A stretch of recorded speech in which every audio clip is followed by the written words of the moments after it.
gonna rework that joke. Y'all, this comedian coming to the stage, very funny. She has a podcast called Dude Talks to a Lady. Y'all give it up for Janet Hyde!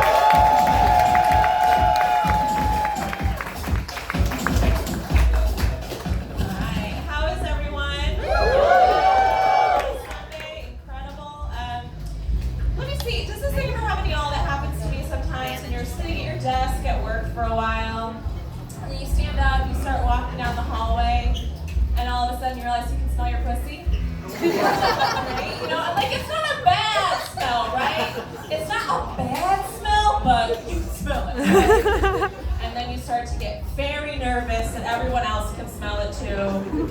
So you're paranoid in your head, just freaking out that everyone can smell your pussy.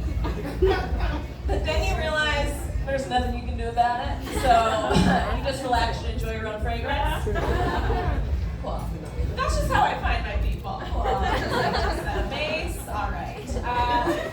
I have developed a reputation among my friends over the years for dating very small men. Plus slim hip shorties in my past, no big deal. But as a result of this, I've never understood the concept of boyfriend jeans. Because it's like, yeah, right, like a woman could fit into a man's pants. That's impossible. Totally unrelated side note, I've weighed more than my father since the 8th grade.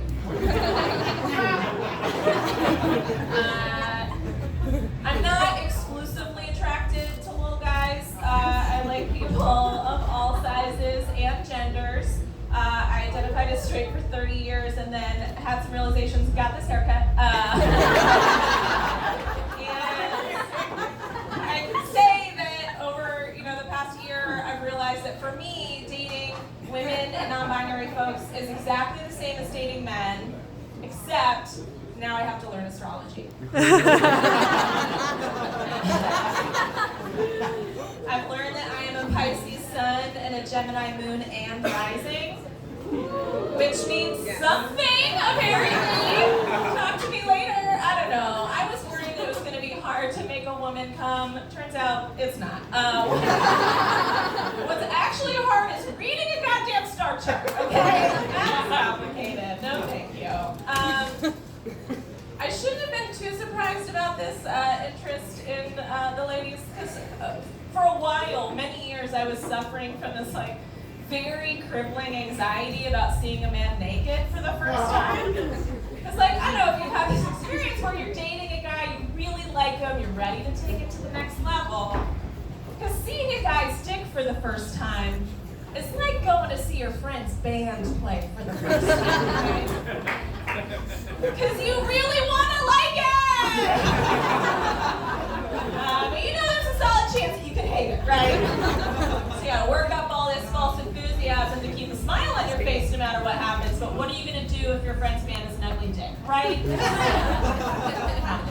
There was this one I saw 7 or 8 years ago, still burned in my mind. It was like a rare, exotic rainforest mushroom, okay? With this giant head on the slenderest stalk, swaying in the breeze. Okay?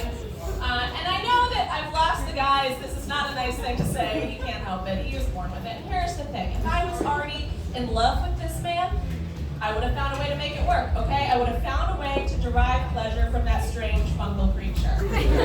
But at date number 3, no, I'm not going to touch that. You're never going to see me again, okay? That's just the way the world works. I'm sorry, guys. A lot of ugly dicks in this room up there, okay? Listen, don't worry, guys. If you have an ugly cock, just pretend you're religious and saving it for marriage and trick them into loving you. That's all you got to do.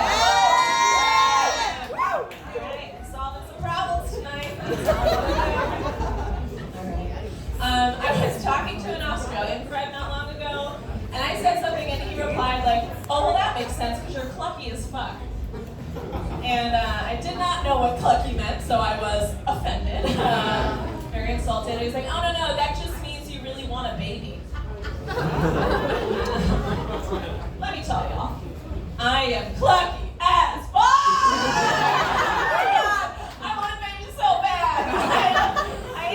Crazy women on the train just making you want to find the right balance between entertaining the child without terrifying the parent. Unless it's a dad. If I see a single man with a baby, I consider it an audition. Oh my God, look how much your baby loves me. I'm gonna make you another one. I don't like it. No one's taking me up on it so far. I'm single, and so far it seems like my plan A for motherhood is gonna be to create a Mamma Mia situation. I don't know if all of y'all have seen this film. For those of you who aren't familiar, Mamma Mia is a musical that uses disco music to tell the story of a young woman who invites 3 strangers her mom fucked 20 years ago to her wedding in order to figure out who her daddy is. And they're singing and dancing and no slut shaming, and it's a beautiful fantasy. My version is going to be a little bit different. Instead of a young Meryl Streep having a summer of love in the Isles of Greece to the music of ABBA, my version will be a hardened 30-something in Cancun on a mission, hitting up Senior Frogs every night, a different frat boy without exchanging contact information, margarita in one hand, ovulation strips in the other. Right? I might lose a little dignity, but I'll get that baby, okay? The soundtrack will be Kesha. I mean, I don't know if any of you have looked into options for single parenthood, but it is expensive. Okay, does anybody know how much 1 vial of sperm costs? $20,000. Way to oversell my joke. 1 vial of sperm costs $700, okay? And that's just average sperm. That is state school sperm, okay? 1 vial, 1 shot, and you might need to do it a few times to get pregnant, right? So now we're talking $2-3 grand for something I can scoop off my titties for free. I don't think so. If I'm gonna spend $3,000 to get pregnant, I might as well take a vacation to Cancun. Got a little bang for my buck. No one ever likes that part. I will not stop it. All right.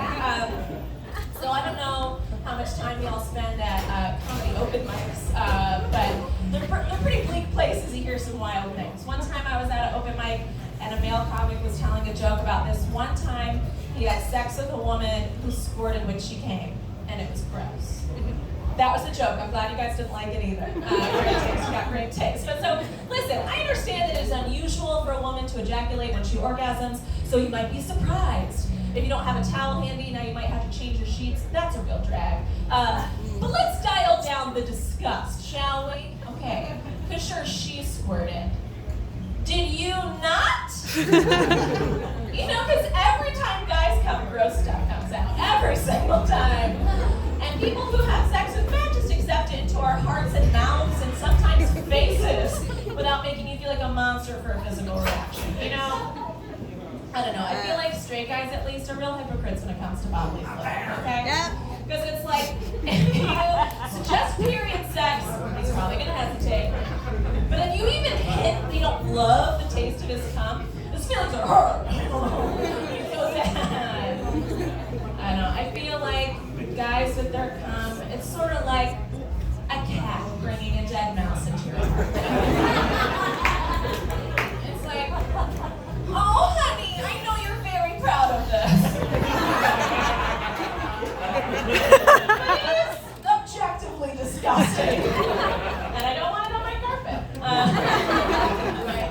One last thing. I really do want to be a mom, but I am an aunt. I have a nephew, and I try to spend as much time with him as I can, which is fun. But one funny thing I've noticed is anytime my mom is around and she sees me helping take care of my nephew, she's always very surprised at how good at it I am. She's like, oh wow, look at you, what a natural, oh my goodness. I was like, yeah, it is kind of natural, you know, like maternal instinct is a thing. I have the same amount of preparation for it basically as my sister did before she became a mom. Like, we know the only prereq for being a mother is the ability to get knocked up. And she knows I aced that years ago. Some of you seem confused. That was an abortion joke.